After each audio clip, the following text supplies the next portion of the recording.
production and no anti-air to defend them against 6+1 Sayres. OctZerg, I don't know what you're doing, man. I don't know what you're doing. What are you doing? What are you doing? Looks like the Lings are going to see this probe here. DD, I don't know, that's kind of a random pylon. And this base is going to go down for sure. A nice storm! Oh god, Lings, don't come out! Do not exit the Nidus Canal. Nice storm going down on the Corsairs, and here come, or sorry, on the Guardians, and oh my god, popping all the Guardians. That, ladies and gentlemen, is why Guardians are not good in PvZ, or ZVP I should say. And meanwhile 1DT killing all the Lings, but they're actually just going to kill a pylon. And they're not even going to kill the robotics. And that is the end of that.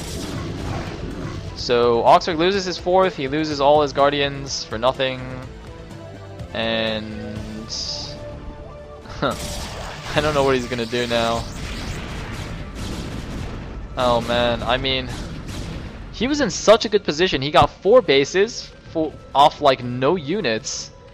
He could have made any unit that made sense. Like if he went, you know, pure Ultra Ling, he could have gone I don't know, mass Hydra Ling Defiler or Lurker Ling Defiler. He could have made anything he wanted that was, you know, decent against Protoss, and he decided to make 11 Guardians and get owned by Corsairs. Now, to be fair, if Mazur didn't have those Corsairs, it's a little bit annoying to deal with Guardians. You can storm them, but you know, if the Zerg spreads them out properly and micros them properly, you do need a lot of storms to deal with it, and you know, Dragoons in good positions. But I thought he saw those Corsairs with his Scourge. You know, earlier on when he sacrificed the Scourge to snipe a Corsair, I thought he saw like 4 or 5 Corsairs, which should have, you know, which obviously means that Protoss is going for Corsairs. But either way, I mean, he's going to Ultras now, and Ultras, they're pretty good. I don't think they can actually leave this base though. He's gonna have to kill something, or like run through drones, which is never a good idea. He's actually making 1,000,000 sunken colonies to defend himself. But Mazur is just gonna take a 4th base. He doesn't care, and apparently he's forgotten about this army. He's at 2-0 upgrades against, looks like 2-1 on the Zerg. He's flying around with a lot of Corsairs. Does Zerg actually have anything to deal with this? Oh man, OctZerg, he's making a bunch of Scourge. He made another Guardian that is natural. I don't know what that's for. A couple more Corsairs coming out. A Guardian actually just wandering through the middle of the map. Barely missed these 2 Corsairs. And that's not enough Scourge to actually kill this. He can just attack. Mazur can actually just turn around and attack this. I don't know what he's doing. Although he should do it like in layers. So he should select these guys first and then attack, and then these guys and attack, so that they, the guys at the back don't just stop and get hit by Scourge. And oh my god, we have a fleet beacon. Mazur's gonna say, no. You're not gonna out fancy me in this game. I'm actually gonna get D-Web. Ladies and gentlemen, is this not the most awesome clan war you have ever seen? Because I certainly have not seen a more insane clan war. Seriously, what is this? Infested CCs, Mass Muta versus Protoss, a ZVZ that ends up being Hydra Queen versus ridiculous unit compositions. Oh my god.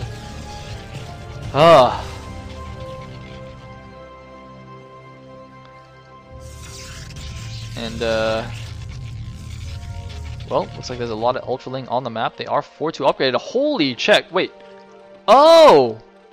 Oh, he actually Nidus'd out. Look at this. In order to not kill his buildings, he actually built a Nidus canal to his 3rd so he can get all his units out. Look at that. Oh my god, look at that. Look at the minimap. Look at the minimap. Look at the train. The Ultraling train. Oh my god, the Ultraling train. It just keeps on going and going. And dying. Where's the Storm, man? Oh my god, he has not enough energy for Storm. Where's the units? Where are all the units? It looks like, oh my god, there's a mass DT drop in the main. How did he even drop all those in?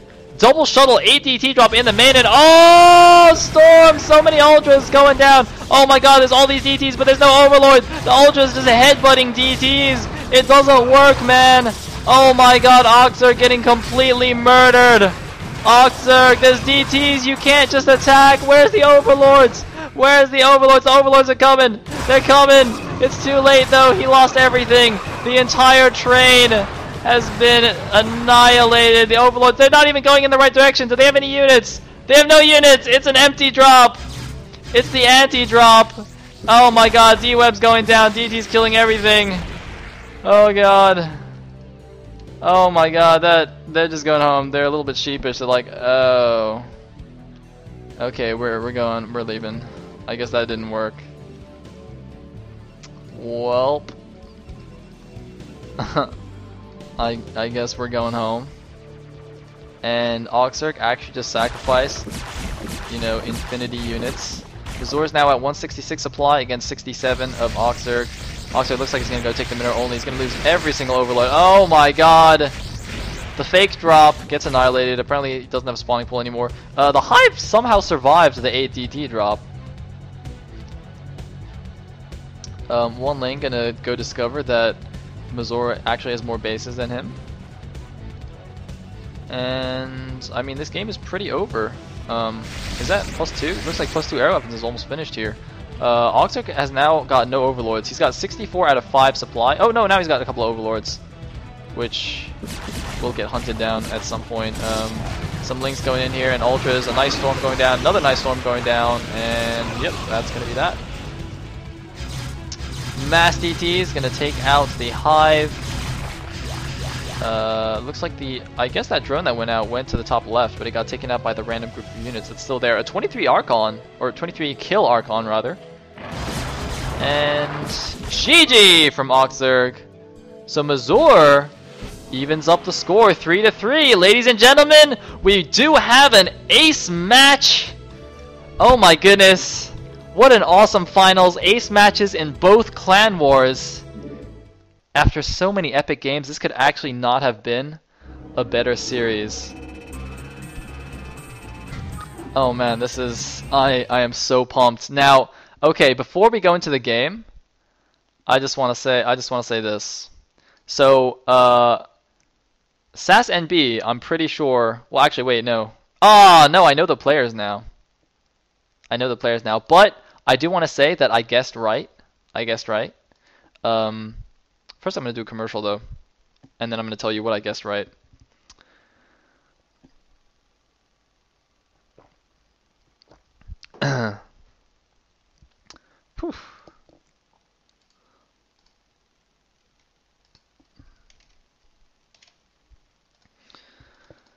Okay. Alright.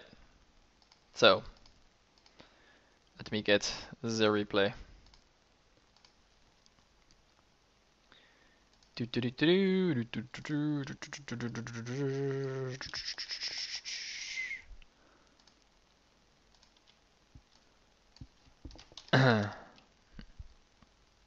So, ladies and gentlemen, oh wait, no, I have to change because I have to host the game.